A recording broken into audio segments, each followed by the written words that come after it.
I think I'm finally combobulated. So let's go ahead and get started here.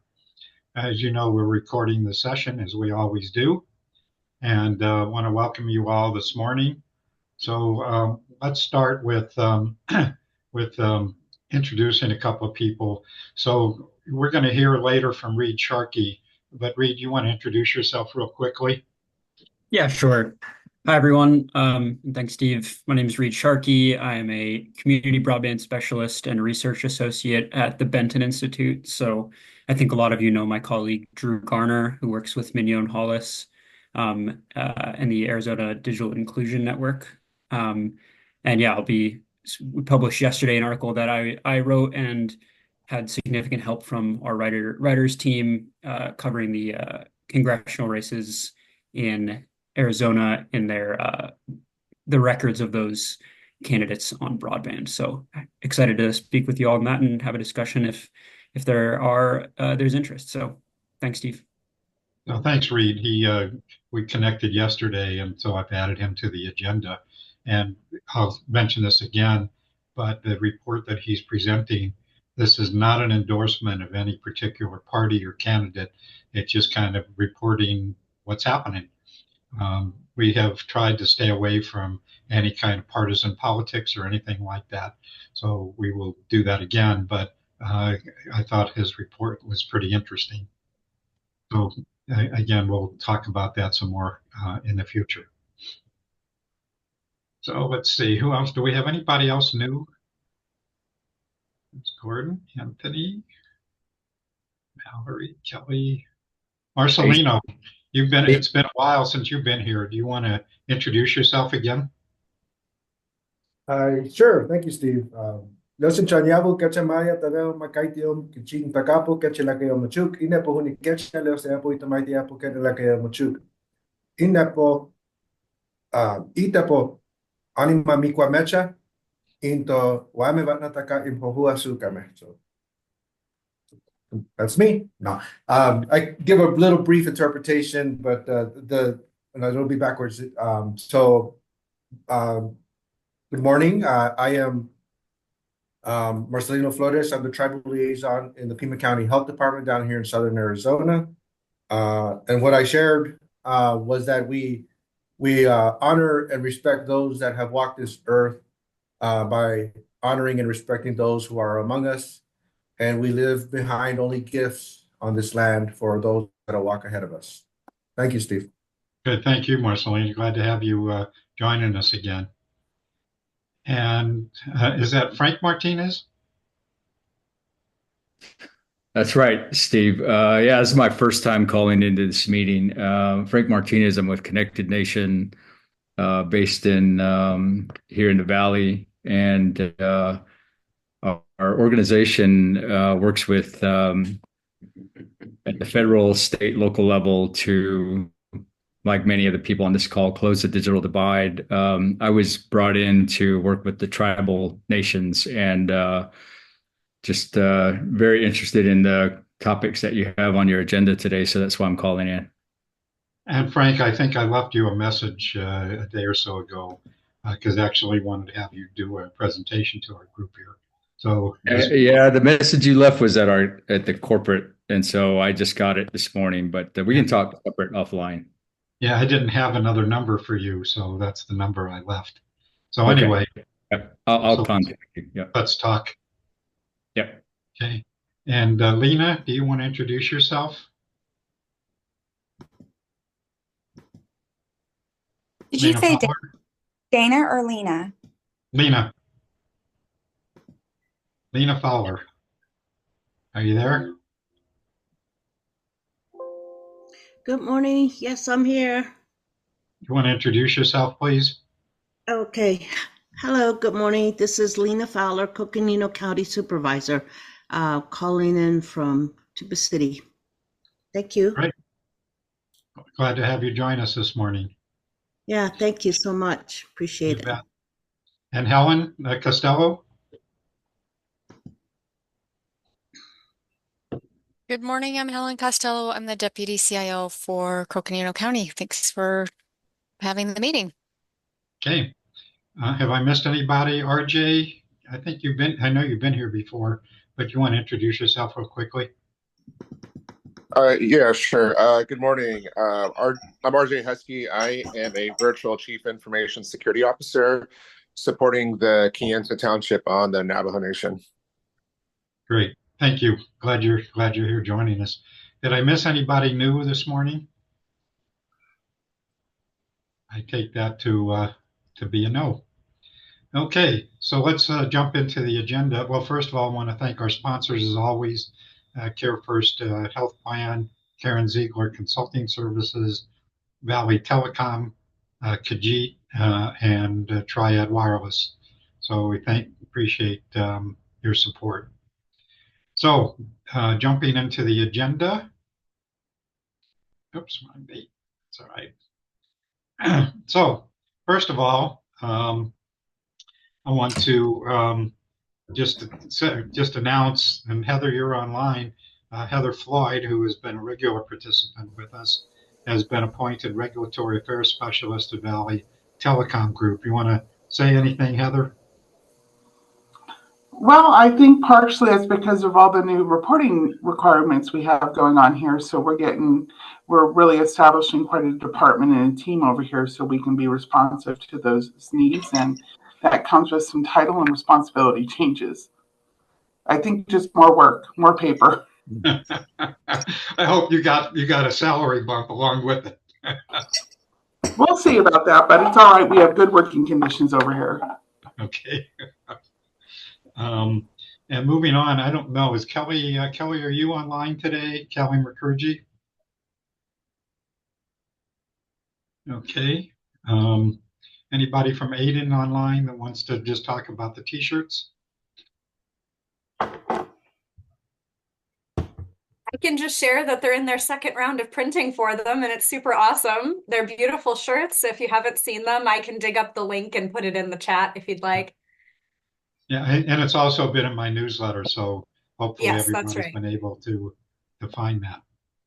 So moving on quickly, what's a perfect transition is to introduce Aaron Lorandos. As you all know, is the ACA Digital Equity Program Manager. And so Aaron, you're on. Okie dokie. Well, I don't have a ton of new information. I know that seems funny since it's been like forever since I've been with you, but I know other members of our team have been able to join periodically. The state broadband office is in the middle of a market sounding for the project areas for the BEAD funding distribution. I'll drop some links here momentarily in the chat on where you can get this information. But at this point, basically, we're looking for feedback from eligible entities around what those project areas look like and if there are any, concerns that anyone would like to share. This is, primarily again for local governments and our partners and ISPs to take a look at what those proposed project areas are and provide feedback. The office is also conducting one-on-one, I guess you'd say it, meetings with potential ISP subrecipients to kind of get, those bits of information and start that process. Later on in the next month or so here, the pre-registration information will be available, and then the application window we do anticipate will open in mid to late November is kind of the target at this point. And so those will be that will be the cutoff for the BEAD side of things, being able to really share detailed information, because while that application window is open, of course, we need to kind of be careful of sharing information publicly that is maybe part of that process. So if there are folks who are interested in those spaces, I encourage you to reach out to our office. Our general email address is broadband at azcommerce.com. I'll put that in the chat momentarily too. And then, we can have those conversations. On the digital equity side, which is my side of the shop, really no updates. We are still working through curing with NTIA to basically get that allocation of that $16 million for our capacity grant. which will allow us to enact the goals and objectives that we laid out in the digital equity plan. So since we don't have that allocation secured yet, and we're still working on that conversation, I don't have details yet when our subgrant process will open, but I am intending to give as much notice as possible, hopefully at least 2 months notice before the window opens, so that I can do the same thing that the BEAD side is doing and share the specifics of the application process, and have those individual conversations with anyone who might be interested, so that the application can go smoothly. Just so this group is aware, once we get that award, that the date of that award, we will only have 9 months to get back to NTIA and let them know where every one of those $16 million is being spent here in the state. So it will be a process that keeps moving, but I hope to make it as well, equitable, of course, but also as smooth as possible for our potential subgrantees. So I will put some information in the chat on how you can get a hold of all of us. Our state broadband director, Sandeep, unfortunately is unable to join us today, but I'll provide his contact information as well. And please let me know if there are any questions. Any questions for Aaron? So Robert, while you're popping up here, do you want to introduce yourself, Robert Salas? Great. Forgive me, I didn't realize. Yeah, you just muted. There. Whoops. Forgive me. I didn't realize my mic was hot. My apologies. I didn't mean to be a distraction there.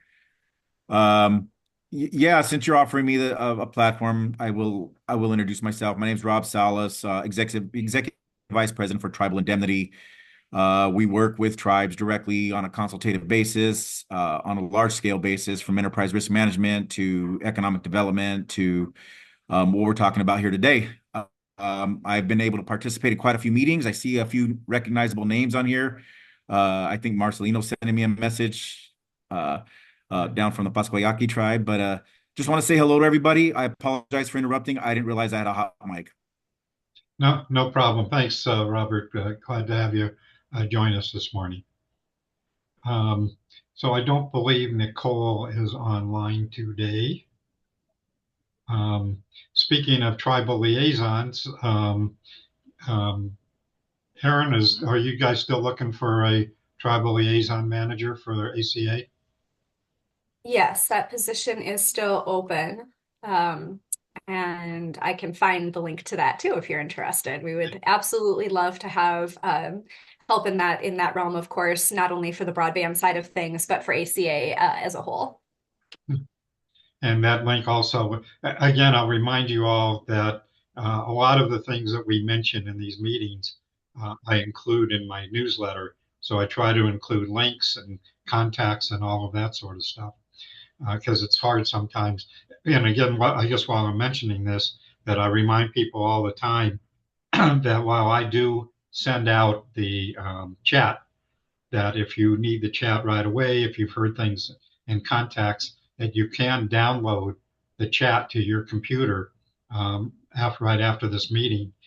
You'll find if you go to chat and you go to the top, there's three ellipses, three dots. And if you click on that, you can download the chat directly to your computer. So if you're anxious to get that, don't want to wait for my information, you're welcome to do that. So that's that. Couple of things.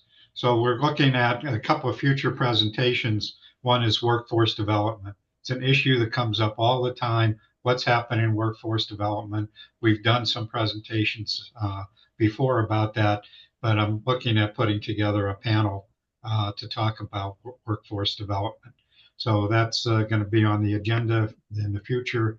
And again, to not put Aaron on the spot, but sometime in the next few weeks, hopefully we'll be able to get more information about the market sounding exercise and where they are, and the project draft project areas and all of that sort of thing. So those are a couple of things that are going to be coming up in the future. Are there any digital equity competitive grant updates? Anybody? No, the window for that closed, and I know that there were nationwide over 700 applications, which is pretty significant. And it really proves the need for it, of course, but that also, of course, completely outpaces what was available in this round.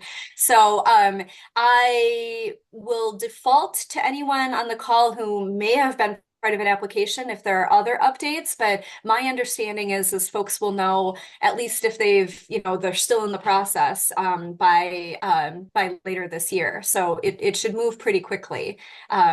So fingers crossed for I know of at least 11 applicants from Arizona, which is Really? awesome. And I would absolutely love to share who they are, but I have no idea.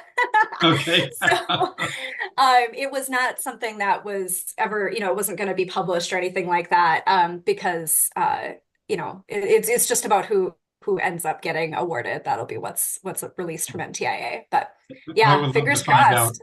I would love to find out who all applied from Arizona. I know a couple of people, but Yeah. it would be great to know. I didn't realize we had 11 people who submitted, so that's great. Yeah, there were at least 11. Cool. Okay. Well, hopefully we can trace that down. So moving on. I'm sorry. So one other program coming up in the future is Wired Fiber, and so we'll be hearing from them in the near future. So with that, I want to do federal schools and libraries and other updates. And Judy, are you still on? Were you able to connect? Judy Soltrip from the senator's office. Sounds like she may be having a problem. Okay, well, let's move on. So as we mentioned earlier, Reed Sharkey introduced himself, but again, just want to introduce him again, that he's a community broadband specialist and research associate with Benton Institute for Broadband and Society, which is a very significant national organization. And he is going to kind of do an update on the report that he helped to draft on Arizona's competitive congressional races and the 6C. And that's the race between Ruben Gallego and Kari Lake. And again, I want to make it clear, this is not an endorsement of any particular candidate or party. It is strictly reporting the information he had on the positions that they have taken to date. So with that, I'm going to turn it over to you, Reed. Sure. And I'll pop the link to the article in the chat if that's okay. Yep. And I'll be sending it out Okay. also. Sure. Great. Thank you so much. And yeah, so thanks, Eve, and thanks, everyone. Good to see you. Just a little bit about me first. I've been with the Benton Institute for just over a year now, started last summer. And before that was a fellow, spent time as a fellow for a year in the Tennessee broadband office, which is where I got to know the Benton Institute through some community engagement work. I was hired on initially to do lead our community engagement programs. I've done work in Tennessee, Illinois, Missouri, Oklahoma. Yeah, that's it for now. And some more in the coming soon, I think. Primarily working with local governments to form broadband plans, typically to create a plan to secure funding for infrastructure. So obviously in the last year, typically is positioning communities to have a plan to support a BEAD application or create one for themselves if they're interested in owning infrastructure. And so that's what keeps me busy most of the time, but sometimes I get the opportunity to look at a different issue, get out of the states I'm normally looking at, and look at a different state or a national issue. So I was really happy to take a look at Arizona and some of our election coverage. I'll highlight my colleague Reed, Zoe share Walker. anything? What's that? You need to share? No. Okay. I'm just going from the article, so Okay. all good. Yeah, we've highlighted North Carolina as well in a similar way of highlighting the elections there. It's the governor race, and then also some relevant congressional races. And like Steve said, we don't take a position on endorsing any particular candidate. Our mission is to advocate for open and affordable broadband to the entire country. So, the way we see it is it's that this should be a nonpartisan effort that everyone is in support of. So, the report that we drafted and put out yesterday is just highlighting the positions and record that the candidates for the Senate seat, Ruben Gallego and Kari Lake, as well as the first and sixth congressional districts. It highlighted those races as well. But to get into the article a little bit, the first kind of set the stage, and this is overview for you all since you're steeped in these issues in the state. But I think Arizona has a really unique challenge, and it's well recorded in the Commerce Authority's speed plans and digital equity plans of the uh, the statistics looking like, sort of a metropolitan state of, it's not a statistic you might see somewhere in the Northeast, like in a Rhode Island or a New York, maybe not New York, there's a lot of rural area there, but a smaller Northeastern state of, you have upwards of 90% of the population as served, more than that if you're talking about over 25.3. But you have a massive disparity between these urban centers that have good access, and then the majority of land area in the state being among the most rural areas in the country. So it's an interesting challenge, and one that is unique, I think, with the population density of the Phoenix area, and then the sparsely dense population of the rest of the state, especially in the north and northeastern areas of the state. So we try to highlight that in the article, and highlight the work that the Commerce Authority has done to prepare for the nearly $1 billion they're set to receive in the BEAD program. And the moving from then into highlighting the positions of congressional candidates, and the way that they have been involved in broadband efforts in the past, whether in their positions as state representatives, or in the case of the two incumbents in the first and sixth districts, and Ruben Gallego running for Senate, their involvement in broadband efforts at the national level. So I'll run through some of the highlights for the candidates' positions. For Ruben Gallego, he has a pretty well-established record over the past several years serving in the House. He co-sponsored, and introduced a bicameral bill to extend the ACP this year. Last year, he was involved in introducing a bill to ease the BEAD tax burden on grantees, so that grantees they already have this financial burden of getting a letter of credit, and then they're under current program rule will be hit with the tax burden of their award as well.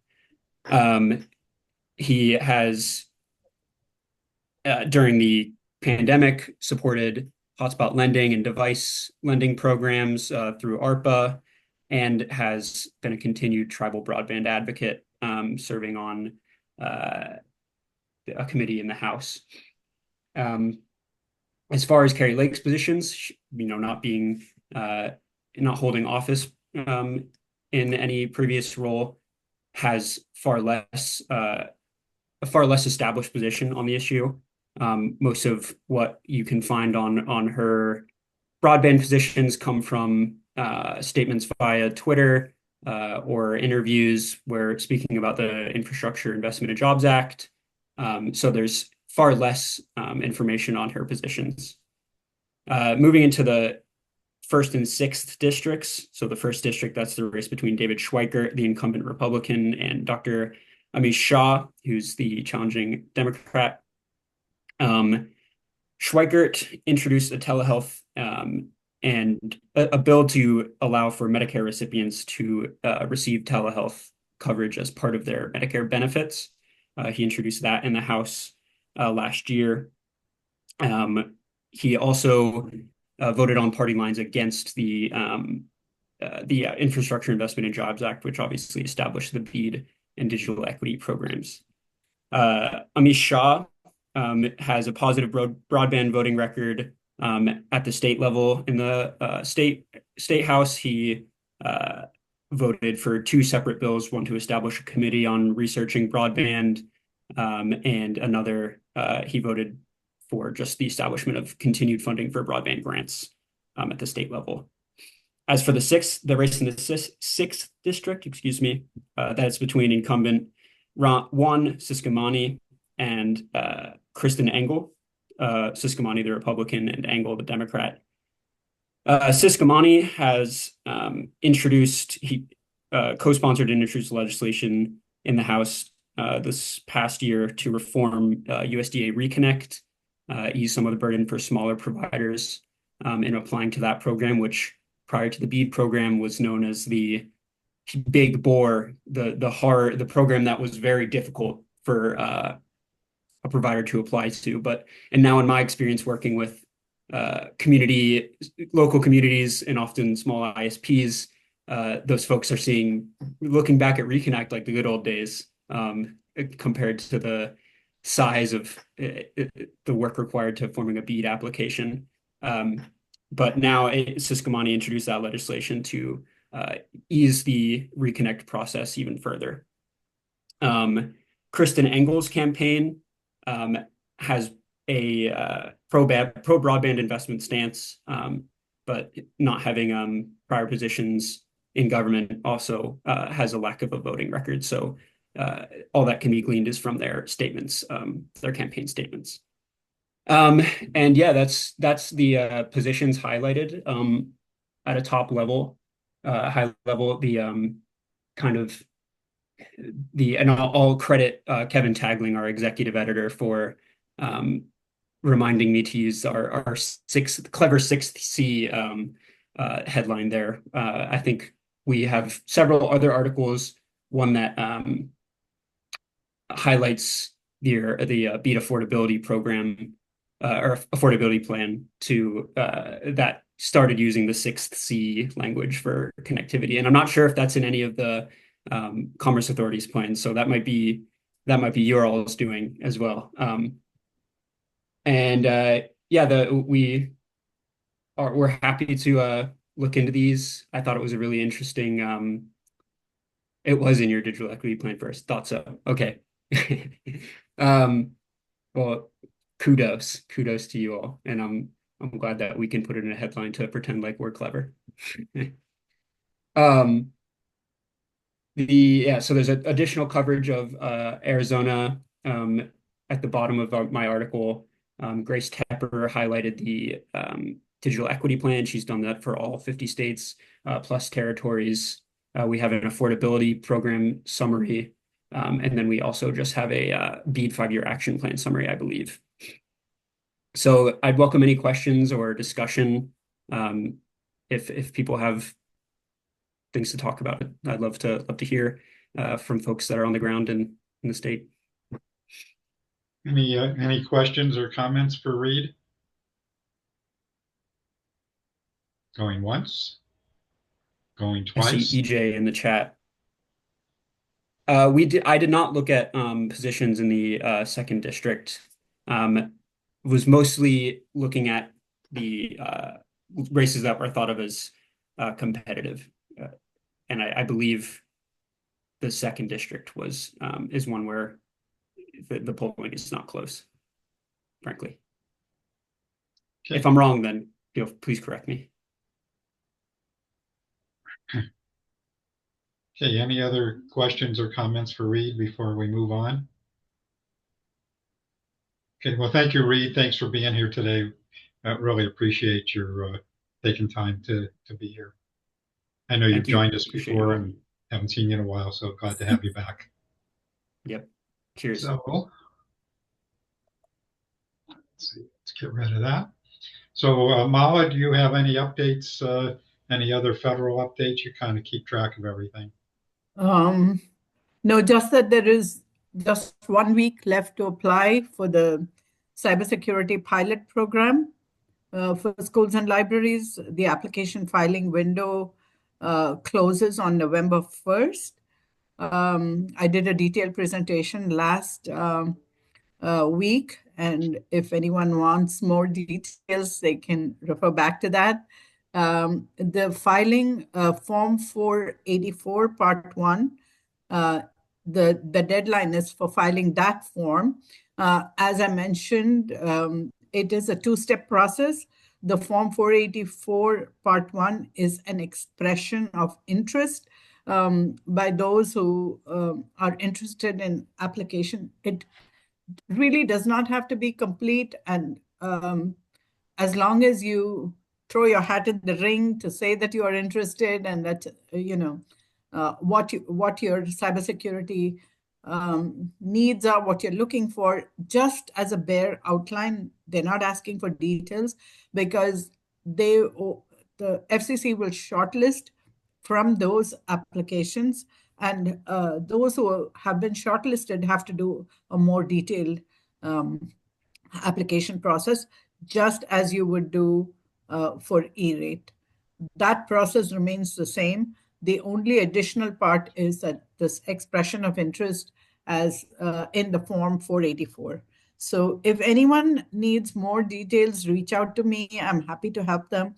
I'm also happy to look through applications if you're applying for it, because I've been working on the E-rate process for so long.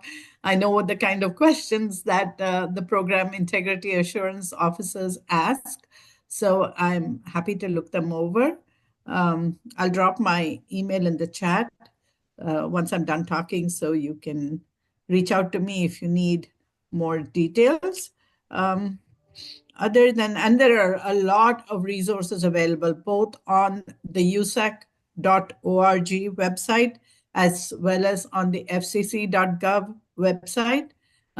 If you look for the cybersecurity pilot program on both those websites, you should have not only details about how to fill the application form, but webinars and FAQs and things like that.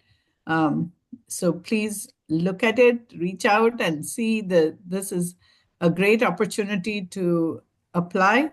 Although I totally don't agree with all the rules and regulations, but I'm willing to help with anyone who needs that assistance. We had our AZ Library Association annual conference last week. Erin was there as well, joined us right after her trip to Greece, and really appreciate her being there. I did 3 presentations. One was the Gigabit Libraries Toolkit. This is a free toolkit that is available for all libraries. It was put together by Carson Block using the LSTA funds. So that is why this toolkit is available and free. It is absolutely a good read. You don't have to read cover to cover. You can pick and choose the chapters that you want to read if you are planning to upgrade the technology within the library and you know nothing about it. As librarians are not expected to know unless you happen to be an IT specialist in your own library. So Gigabit Library Toolkit is really a very good book to have. It's a great handbook. Yes, Erin says it's an amazing handbook. She's worked on it before, and of course, her dedication. I applaud it. The second one that I presented was one that I did last week for all of you. It's called Learn Without Limits. It's the FCC program on Wi-Fi for school buses, hotspots, through the E-rate program, as well as the cybersecurity pilot. And the third presentation I did was on telehealth, where we are at the state library, the grants that we've given. Most recently, we have given grants to Douglas, Wachuca City, and Sedona libraries to start their telehealth programs. We call them telehealth access points. So they're a part of that network. And we are looking to fund some more this year. So if you are interested, please let me know. I'm gathering details and data and would shortlist the libraries that are interested. We're also waiting for the NTIA competitive grant that Michelle Simon and team have applied for. Keeping my fingers, toes, everything crossed, hoping that we are going to sail through. And that's all I have, unless anyone has questions for me. Any questions? Okay. So Mallory, I see you're online again. Do you have anything else to add regarding any of what's happening in Washington? Not a lot. I guess I've been focused a lot on a couple of different cable specific issues rather than broadband in the last couple of weeks. So there's not a lot going on, with the election happening. Okay, thank you. Yep. Okay, so moving on. Any questions for anybody before we move on? If not, give me just a second here. Share.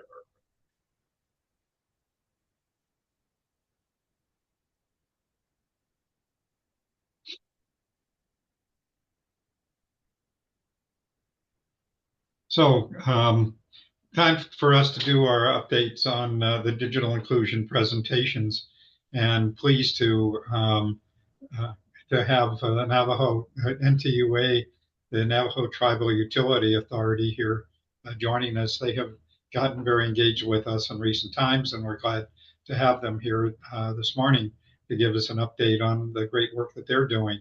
So I want to turn it over to Garrett and Henderson and Musha and Sari to give us an update on some of the great work they're doing. Do you guys need to share anything? Yes, sir. Garrett's going to do the presentation. I just want to thank everyone for giving NTUA the opportunity to provide a little more information on, what we do.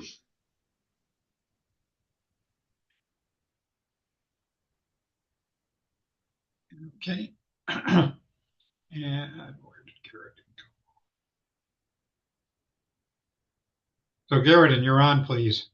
Okay. Yeah, let me start the slideshow here real quick. And I'm gonna highlight you also, I think.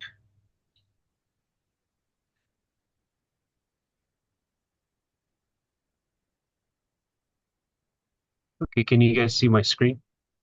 Yep, sure can. Okay, is it okay? Alrighty. Good morning, everybody. My name is Garrett Henderson. I'm NTUA's I'm a project manager with the Communication Systems Division here with NTUA.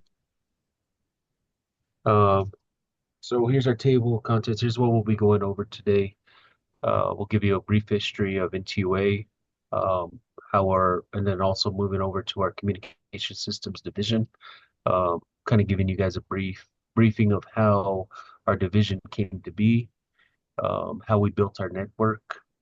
We'll be showing you guys our fiber map, and then also talking about how we relate to this group here is with one of the grants that we recently applied for, which is the Navajo Nation Cloud Business Incubator grant, going over in detail of giving you guys an overview of our vision, our goals, the key components, and the services that we will be providing. And then lastly, we'll open it up for any questions. Okay, so NTUA was established here on the Navajo Reservation in 1959. The whole goal at the time was to support water and wastewater facilities that were starting to be created on the Navajo Reservation. So with that, they had to build electric lines on the Navajo Reservation. And from there, they worked with IHS, Indian Health Service, uh, on taking over the operation and maintenance for those water and wastewater facilities. And then also, as a utility provider, on the utility side, we manage and we build our own infrastructure. From there, we moved into the natural gas. We tapped into the natural gas utility, and then to the photovoltaic of solar, and now we're into the communications field here. So we're a well-established multi utility company or enterprise that's not for profit. Everything that we do, it's to serve our people. And a lot of the initiatives that NTUA relies on is grant fundings to build and to continue to support our and to serve our people here on the reservation. The overall goal was to promote employment opportunities for Navajo Nation, and also to improve the health and welfare of the residents of the Navajo Nation, and overall improving the quality of life here on Navajo.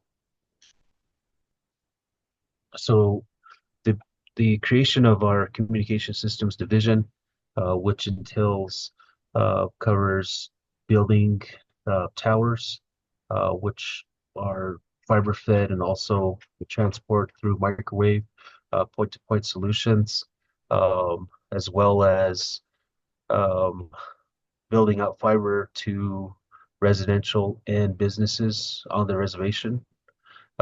We before we got into this field of the utility, the only real broadband providers or internet service providers here on Navajo were for-profit companies.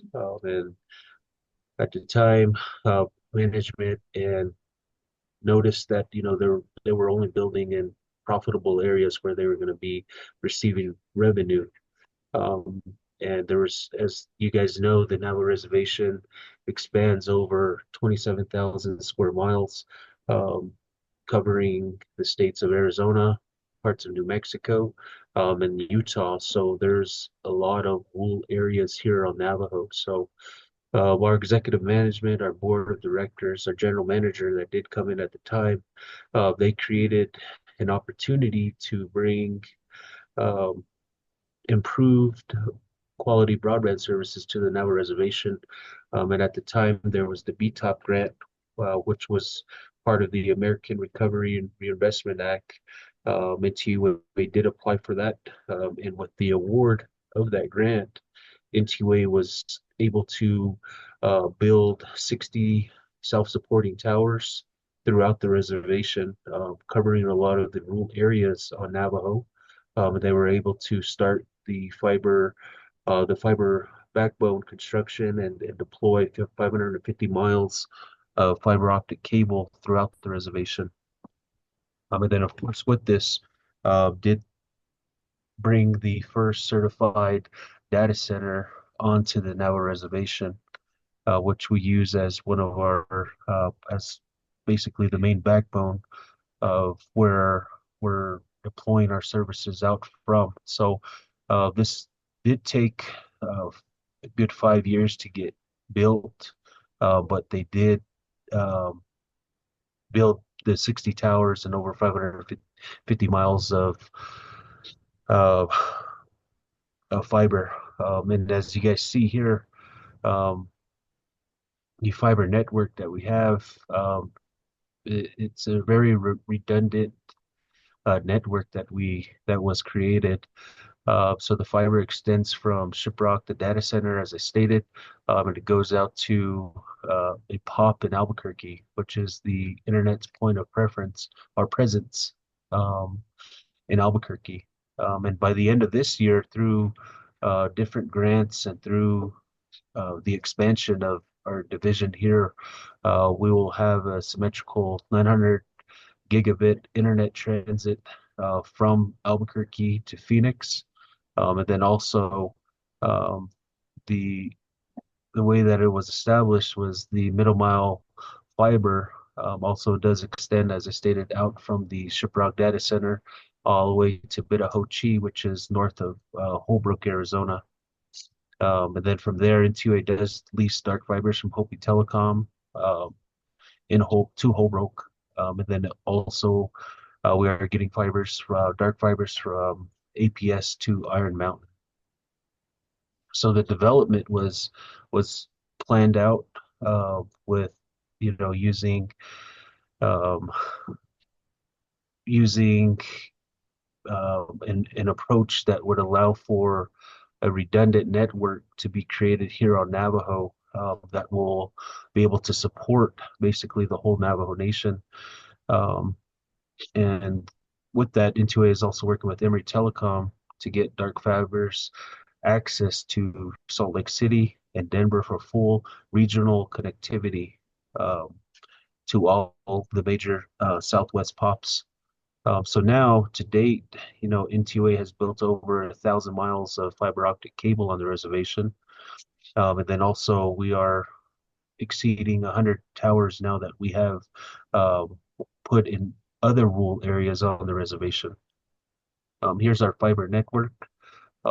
So you see everything in blue, which is already existing now, and through different grant opportunities in which we are working to get completed, we will be constructing the everything in red here, and by 2026, the everything should turn to blue here on what you guys see on the screen.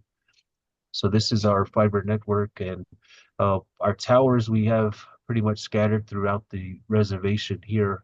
As I did state, there's over 100 towers now that we do have, and we're working to provide, having each one of them be fiber fed. That way, there's a redundant network for that area that it's serving there. Garrett, not to jump in if So you go just back. talking a little bit The about reason we are not and showing how our Intuit fibers or our Communication towers. Systems, basically is supported is through grants, whether it be through the government, the county, or state funding.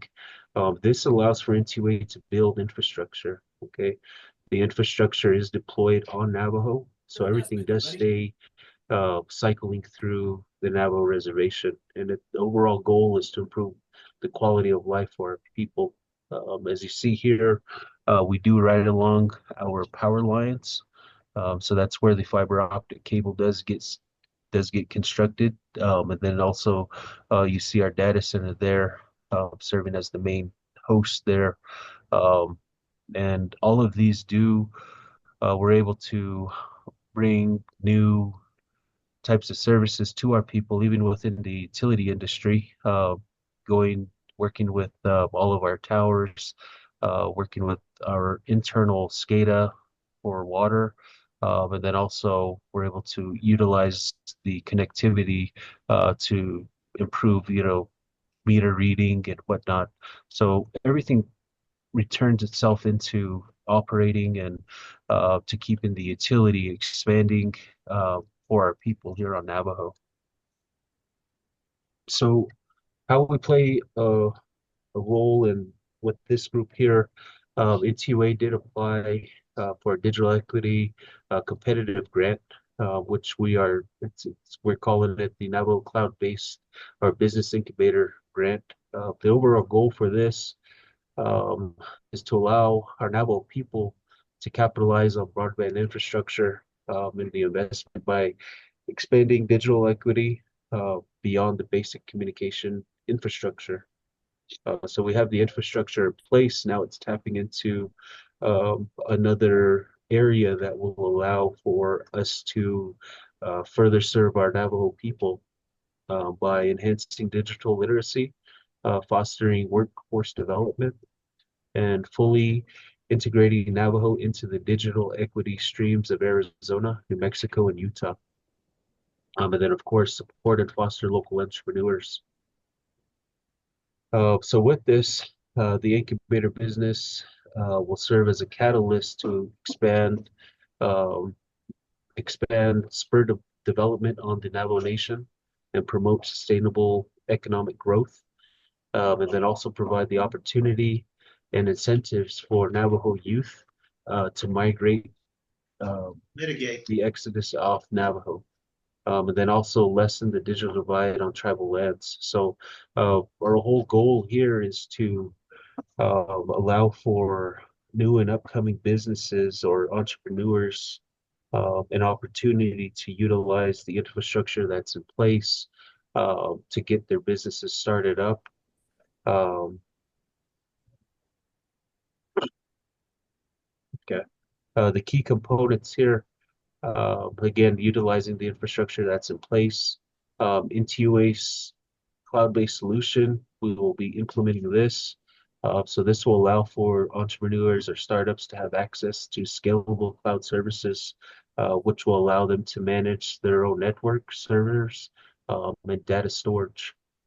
They will also have the ability to create, develop, test, and deploy applications. And then the overall availability to support various workloads that they might have, whether it be through web-based applications that they might get access to. That will also provide them to look into their data analytics, and then also meeting the needs of diverse business needs. So every business or entrepreneur that would be housed as part of in the incubator facility will have access to, for, the digital needs to provide the support for their business. The services that will be provided through this initiative will be collaborative workspace. So this will be housed in our data center in Shiprock. There's the workspace that will be equipped with high-speed internet, ergonomic workstations, meeting rooms, and then also multimedia uh, presentation facilities and more. So it's a place for new and upcoming entrepreneurs to really use what's already in place to start their business and to see where it's going to go from there. Um, we will foster the creativity and collaborating amongst other entrepreneurs. So this allows for them to network and cross-share information and their resources. And the resources that we will provide to them will be bandwidth services. So for the term of the grant, the new businesses, we will be providing routers for them to use to take home while they're not on site. They will also be having Chromebooks that they'll be able to use with all the latest applications installed, which will be Microsoft Suites, Adobe Acrobat, and more. And then, of course, the hotspots that will be used at home for them to use. And then also access to the Navajo Cloud, as this will be one of the newest things on Navajo for entrepreneurs to use. Okay, securing access for the next generation. So we're trying to move the next generation, securing a place for them to go to, and knowing that they have the opportunity to utilize NTUA to help reach their digital literacy and technology access. So with this, they'll be able to develop they'll be able to take comprehensive trainings that we will provide to improve their literacy amongst the digital side for community members, including workshops and basic computer skills that they'll be able to obtain there on site. Also, online marketing, social media management, and e-commerce strategies. So this will empower individuals to utilize technology effectively in their business and personal lives. Um, and then also access to technology. So this will provide access to necessary technology, such as computers and softwares for entrepreneurs who might not have these equipment. And again, on Navajo, not everybody has access to simply a laptop or broadband services in home for them to support whatever their goals or initiatives that they might be wanting to do. So the incubator site will uh, help close that gap here on the Navajo Reservation, and we're eager to, look into this further, um, tap into this platform, and give back to our Navajo people. So that way we can continue to expand services that we provide here on Navajo, and then also to collaborate with others to see what else we might be able to do for our people here on the reservation. And then we do have my contact information here, and then also our program manager, Mushtaba Ansari, who's also known as Mush. If anybody has any questions or would like to talk further, we'd be happy to set up a meeting or whether it be through Zoom or simple phone call. You guys can go ahead and get a contact with us with the information provided here. So with that, I'll go ahead and stop sharing, then open the floor for any questions that you guys might have. Moose, did you want to add anything you would? I did. Thank you.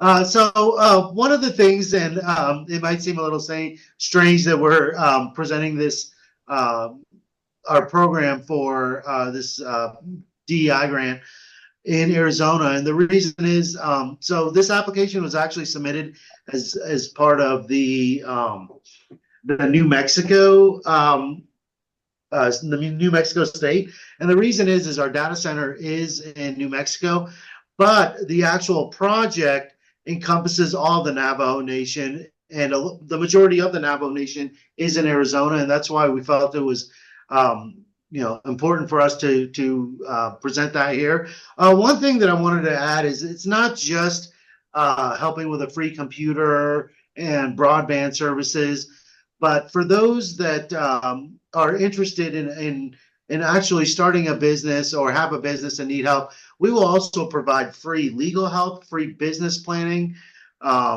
just a host of assistance that is generally required to start a small business. So it goes beyond just computer literacy to really holding their hands and helping them in all different facets: legal, financial, and the business planning. Like, those are so important when you're trying to start a business. And if you don't have the right support, it can be very cumbersome, especially if it's not something that is your field of expertise. Also, I noticed that there was a gentleman from Kayenta. So I just wanted to mention that NTUA was proud enough to receive part of the RUS or USDA Reconnect program, which was cumbersome to fill out, but we are very, very thankful that we were awarded that to do fiber to the home in the Kayenta, in the city of Kayenta, Arizona. Great, thanks, Moosh. Garen, do you have anything else you want to add? No. Okay, any questions for either of them? Okay, well, thank you guys for being here and for joining us and participating with us regularly. Okay, I'm going to remove that pin. And remove that pin. Okay, so we have a little time left, and I want to introduce who you've all met before, Anthony Constantini, who is the State Library Digital Inclusion Library Consultant. Did I get that correct? So for those of you who are fairly new to us. You may know, you may not know that the state library has been a big partner with us from the very beginning. We have one of the most amazing state libraries ever, and they've been into the digital inclusion space for quite a long time. One of the projects that they have been doing for a long time is Connect Arizona. And so Anthony's going to give us a quickie overview of what's happening lately with all the stuff that they're doing, what Connect Arizona is, and some of the things that they're working on. So with that, Anthony, I'm going to turn it over to you. Do you need to share? Yeah, if I can, I was just going to try to Sure. do Go that ahead. real quick. Let me see.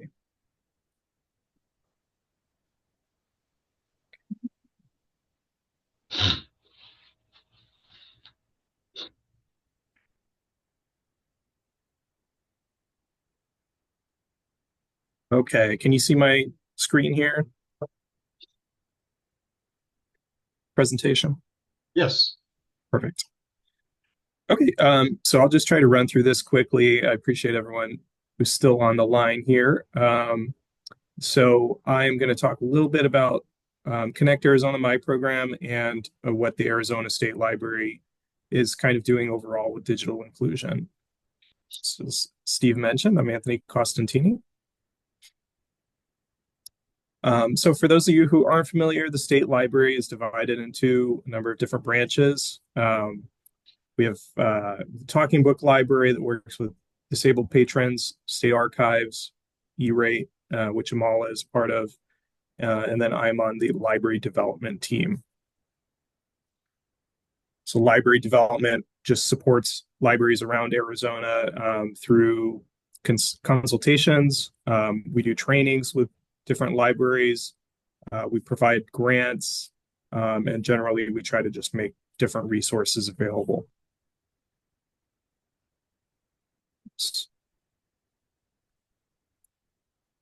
So let me see, sorry, that's out of order. I just want to talk a little bit about the different ways the state library supports digital inclusion overall. One of the ways that we do that is through our Library Services and Technology Act grants. And we offer two types of grants. We have express grants, which go towards smaller projects. These are $4,000 each. And one of the most popular ones in recent years has been the Wi-Fi hotspot lending grants. So you can see on the screen here, these are all of the different libraries that have received hotspot grants just in 2024. And then in addition, we also have general grants. These go towards bigger projects. So you can see here all of the different libraries that have received those general grants this year for projects, really ranging the spectrum, everything from Career Services Center to adaptive workstations, purchasing Google Chromebooks, also purchasing hotspots, really everything you can imagine. Another way we support digital inclusion is through E-rate. I'm sure most of you are familiar with Mala and the amazing work that she does, so I won't get into that in too much detail. We also work on telemedicine projects. So that's, again, something that Mala works on a lot. Just to, touch on one project, Health Connect, it was launched in 2022 by the Pima County Public Library. And this was a joint effort by a number of different organizations, but essentially it made telehealth services available to their patrons. So they could walk in, have an appointment in a room with sound dampening walls and all of the equipment that you need. So laptops, blood pressure cuffs, just anything you need for a general health appointment. And that brings me to my own program, Connect Arizona. This is a digital inclusion initiative. It's essentially just a online resource hub, a website, and a team of digital navigators. So this was launched in 2020. Originally, it was called Arizona Libraries Tech Access Phone Line. So it's changed a lot over the years. But at its core, it was really designed to be a digital navigator service. So it's for connecting people with devices, internet access, digital skills development, and all of those things we kind of associate with digital navigation. This was the original website here.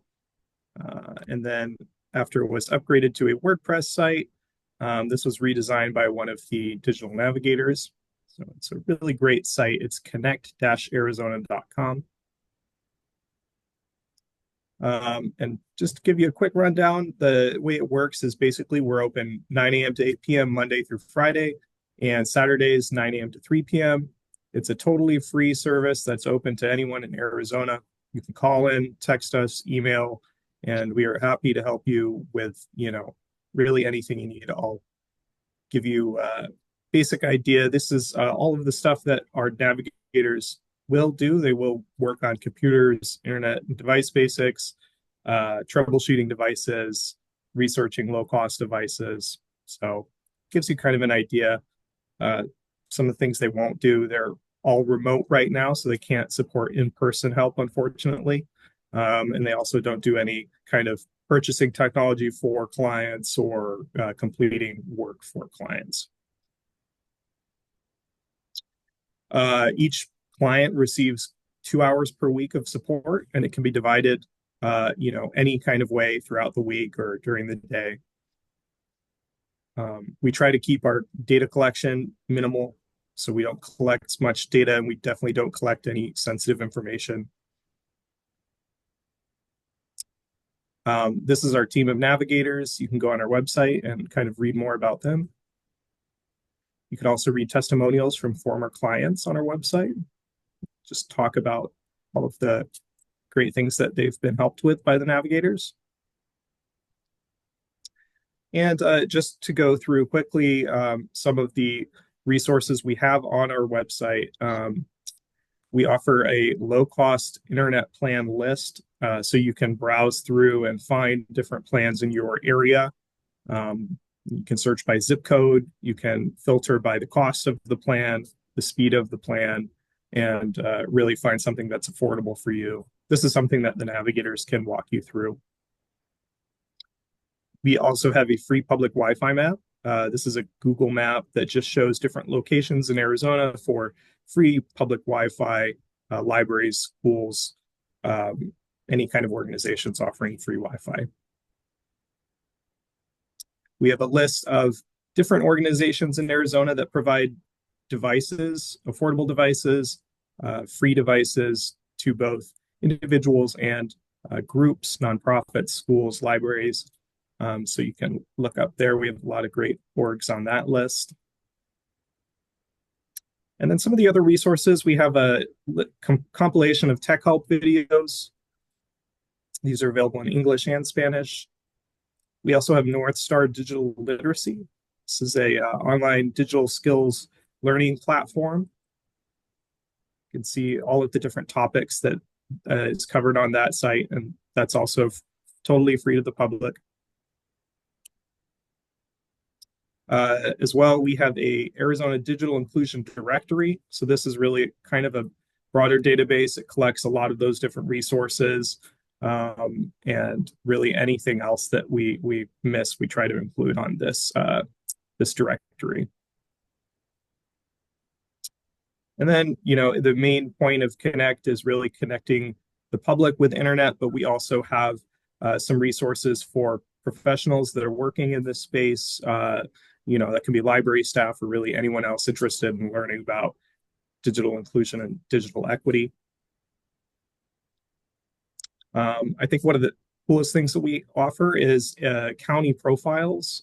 So we have different profiles showing internet statistics for each county in Arizona. So you can see kind of what percentage, have an internet subscription, what percentage are only using cellular data or don't use cellular data, all kinds of different interesting statistics. That's basically it for me. I appreciate everyone's listening in, and feel free to spread the word. We have promotional materials, rack cards that I'm always happy to send out for free to different organizations if you'd like to share it with your patrons, clients, whoever. So with that, I am done. And thank you so much, Steve. Thank you, Anthony.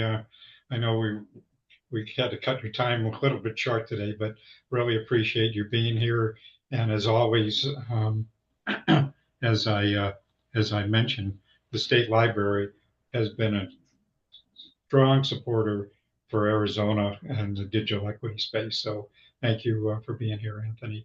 Any questions for Anthony? I take that to be a no. So we're pretty much done for today, but I did want to share one more thing. Let me bring my screen back up here real quickly. Anthony, there was a question in the chat from Paul about what the service intake is on Saturdays. Do you have some statistics?